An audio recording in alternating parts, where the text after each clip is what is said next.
For your money this afternoon, spring is here, and for many of us that means doing some DIY or home improvements. However, not all home improvements are equal. We know that. Andy Mattingly with Forum Credit Union is here today to talk about those improvements that will benefit you now or even when you decide to sell that home. So where do we start? What's the first thing we need to consider? Well, first thing to consider is, are you doing it because you want to add resale value right away, or are you doing it because you want to improve your quality of life living in your current home? So that's the first kind of reason or decision you have to make. How important is the time that you plan to stay in the home and what you're going to do to the home? It's really important because if it doesn't add resale value right away, then you're going to want a little bit longer time to pay off that home improvement project so you get your money back. Okay, so what are some things if we're going to stay that we should consider?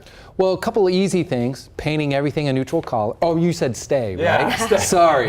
If you're going to stay, a couple of things to consider is adding more livable space. So if you want to have, more quality of life, you want to think about, is there more livable space that you can add to it? Other things would be maybe a pool or a hot tub, because those things don't have a lot of payback. That's not right livable away. space per se.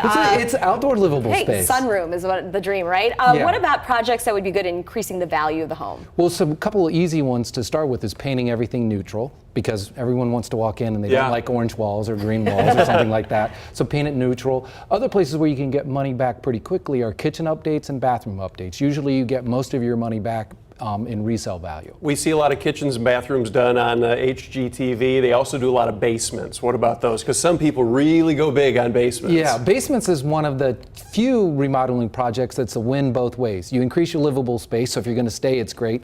And if you're going to sell, usually it's a good resale value. And you just have to think about how much you put in the home theater room and those types of things if you really want to get your money back. So one hopes that you've got the money saved for all this stuff, but Right. oftentimes that's not the case. Right. So how should people finance it? Is a credit card a good idea at one of those stores that you would buy a lot of that stuff? It would be if you are able to pay it back on a disciplined time period and not take 20 years to pay it back.